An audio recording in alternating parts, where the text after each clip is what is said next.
Hello Dolly friends, I am Cherish, known in the Dollyverse as Toot Sweet. I like big eyes and tiny fashions, and this is where I kind of come to chat about all things Blythe. And today we're going to need to buckle up because I'm so mad.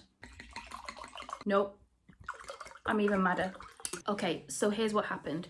So last night, multi-billion-dollar company Urban Outfitters announced on their Instagram that they were going to be selling some limited edition Urban Outfitters exclusive customized Blythe dolls. Click through to the links and you found a collection of, I think, about 6 custom fake dolls. These dolls were not Blythe dolls, they're fakes. Nowhere on the Instagram post or the website description or the product copy or the further details did it mention that these dolls are fakes. They are customized fakes, but they are fakes. And they all went for $200 each, which is a lot of money for a fake doll. And these dolls sold out really quickly. Now the picture on the Instagram post, I could immediately tell they were all fake dolls.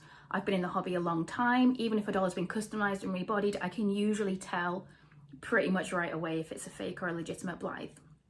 And that's just something that comes with being in the hobby for a really long time. Shortly after, myself and some other Blythe people pointed out that these are fake dolls and should be described as such. They did change the description to a Blythe doll inspired collection. But this was after the dolls had sold. And which is, on the one hand, it's too little too late. They've already been sold to somebody who presumably thought they were buying a real Blythe doll. And secondly, there was no kind of post correcting themselves or comment or, hey, thanks for the heads up, folks, we had no idea. It was just this sort of very quick, dirty change, which sounds less like they were trying to make it right and more like they were trying to cover their tracks. Even though the product pages are still there as of filming this video, and as of filming this video, the product pages still say Blythe doll, with no mention that this is not a Blythe doll, it's a fake. So one of the big controversies within the Blythe hobby is fake dolls. They haven't always been around. There used to be, back in the day, factory dolls, which were dolls that were made from rejected parts or sometimes stolen parts from the factory. But they haven't been around for years. Junko Wong always felt like these factory dolls were damaging the reputation of Blythe. So if you see a doll listed as a factory nowadays, or a TBL, it is not a real Blythe. TBL is not a face mold. It's not like FBL or RBL. It stands for Taubo.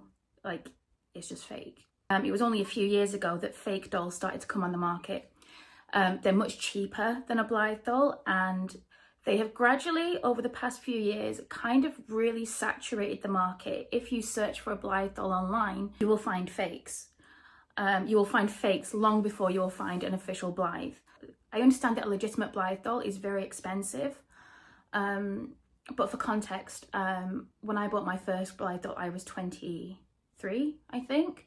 I didn't have a lot of money. I had a small baby. I was still trying to get my career off the ground, and I saved for a year to get my first Blythe doll. So I do understand why some people, prefer the fakes or think there's no way they will ever afford a legitimate Blythe. My problem isn't with that. My problem is with people who are selling fakes and listing them as though they're real. As someone that, interacts a lot with the Blythe community on Reddit and Facebook groups and all that kind of thing, one of the most common questions I see is, where do I buy a legitimate Blythe? It's really difficult for people who are new to the hobby to navigate this space at the moment, more so than it ever has been. There's so much misinformation out there that is being fed to new collectors, and most of it is for the purpose of making money off them. And this is where I get kind of annoyed, because I see it happen all the time. I see someone post in a Blythe Facebook group with a £70, which is a lot of money, doll, thinking it's the real deal, only to then find out that it's a fake. And then that person quickly disappears from the Blythe community altogether because it leaves a bad taste in their mouth. It makes them feel embarrassed or upset or hurt that someone would take what is quite a lot of money from them and make them think that what they had is a legitimate product. To be clear, my problem is not with fake Blythe dolls or the people that collect them. My problem is with a fake doll being listed and sold as a Blythe doll when it isn't, and taking advantage of people who are new to the hobby. I think if you are seeing a Blythe doll for $20 on AliExpress, then yes, that in itself is a red flag that it's probably a fake. But if you see a reputable business tell you that this is a Blythe doll, I think you can be forgiven for believing them. I've seen quite a few opinions on this kind of thing, and there's a few I agree with and a few I don't. For example, one thing I hear quite a bit is that new collectors should educate themselves so they don't get taken advantage of, which I don't like, and I find that a little bit gatekeepy, because it is harder than ever to educate yourself, because there is so much misinformation out there, particularly on websites like This Is Blythe, that will come to the top of the search results because they have a really good search engine optimization strategy in place. I think it's completely fair that a person who is new to the hobby would see a well-known, reputable, very successful business like Urban Outfitters and think that the Blythe doll they told you is a Blythe doll is a Blythe doll, especially when it's going for $200. My personal opinion is that it's really important for us to be welcoming to new people in the hobby. Blythe is like any hobby. We need new collectors or it'll die. It's normal for the average person to go through phases within a hobby where they love it and they're obsessed with it, and then maybe your interest wanes a bit and you come back again, maybe even in a couple of years. That's normal. And the way that hobbies withstand this natural ebb and flow is by being welcoming to new collectors and new hobbyists. And I don't think the environment we have at the moment is very welcoming to new collectors.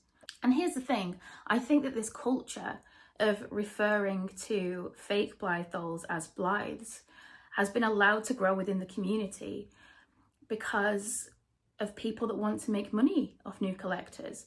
For example, terms like factory and TBL will be used instead of terms like fake. I have no issue if you're a customizer who customizes and sells fake Blythe dolls, as long as you label them as fake so that people know what they're getting, so that you're not mis-selling somebody, especially if you're charging quite a lot of money for your custom services, like $200 or more. And I think sometimes the Blythe community can be a little bit permissive about this kind of thing. I certainly can be. There are people who I know within the Blythe community who I like, who are customizers, who sell their customized fakes and label them as factory Blythe dolls. And I think I really don't feel so good about that. I understand that people use words like TBL and factory instead of fake because they want to make a sale. I just don't think it's okay to make a sale by effectively deceiving someone. And if you like fake Blythe dolls, that is fine. But you shouldn't be fleeced into paying $200 for a fake doll. Now, I understand that a lot of the time with a custom doll, what we're really paying for is the customizer's time and skill and the amount of time that they spent building up their skills. But if your custom work is really worth $200, then you don't need to pretend that you're working with a $100 canvas, right? Now, these dolls sold out really quickly. Somebody bought them. And I just hope that whoever bought them knew what they were buying and didn't mind that they were fakes or liked them anyway. These are fake dolls. They have not passed the quality assurance standards that a legitimate Blythe doll will have. My spouse has a fake Blythe doll and her eyelashes fell out almost immediately. They're not of the same quality. You can tell by immediately looking at them that they are fakes. And they have been customized, but I've never heard of this customizer before. And if I'm being honest, they don't seem like someone that's been customizing for a very long time. Their style is not consistent. They don't seem to have like a consistent style. I've never heard of them before. I've never interacted with them. So I have no evidence and no idea what they said to Urban Outfitters, whether they were clear with the team at Urban Outfitters that their dolls are fakes or whether they weren't. So I'm not going to kind of expose them for something I can't prove. It has made me a little bit wary of dealing with them though. I think the best case scenario here is that Urban Outfitters have contacted the people that have bought the dolls and said, oh, we're sorry, there was a mistake in the listing, this isn't an official Blythe doll, it's a fake, are you still happy to buy? But I'm not going to be holding my breath that they're actually going to do that. I just hope that whoever bought them is happy with their purchase and they were aware that they were fakes when they were bought. Some people do buy $200 fakes. I don't understand it, but some people do. I just hope that whoever bought them was aware and wasn't taken advantage of.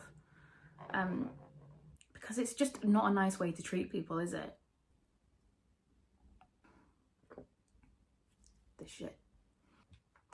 Stand that some people want a fake Blythe doll, or they don't care that it's fake, or that they love their doll anyway, and all power to them. You should love everything you buy and don't buy anything you don't love. But it's people being missold and being told something is a Blythe doll when it's not, that I think is really wrong. And especially when it's from a reputable retailer and it costs $200, I think you should be clear about what you're selling and honest, right? And like, you look at Etsy at the moment, and Etsy is saturated with fake Blythe dolls that are not always listed as fakes. And it must be really difficult to be a new collector, trying to navigate all this and know what the hell's going on.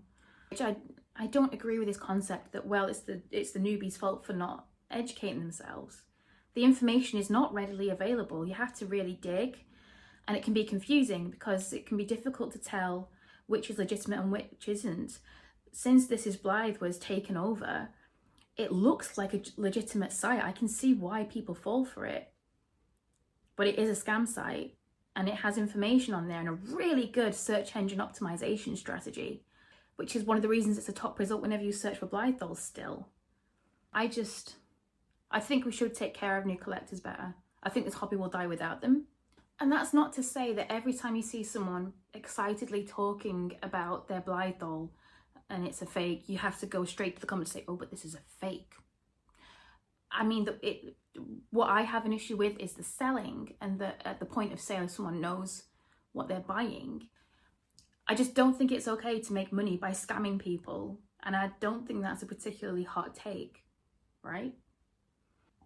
I feel like one day I should do a big video talking about the differences between the different face molds and maybe a guide on how to tell a fake Blythe doll. But in the meantime, if you are new to Blythe and you're confused, first of all, I get it. It is not your fault you're confused.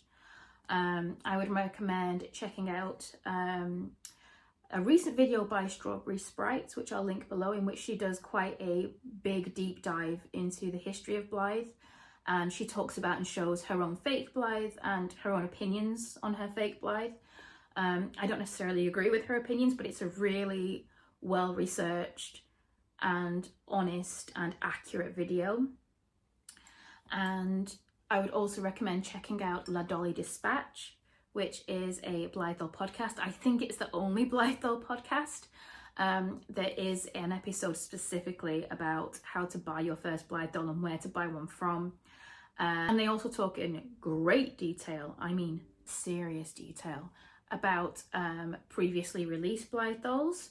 I would recommend the My Doll Collection app, which is a app that tracks every Blythe doll release ever, and tells you their names so you know which one. So you can find your favourite, filter by hair colour, eye colour, face mould, year, release, and find your favourites. I actually personally really like to open up the My Doll Collection app while listening to La Dolly Dispatch so I can follow along and see which dolls they're talking about. So thank you for watching. I'm sorry this is just like such a negative video. I don't like being negative, but I felt like I really need to talk about this one because it pissed me off. If you are looking to get into Blythe, I really hope that you buy the doll you intended to buy and that you have an enjoyable experience and stay with us.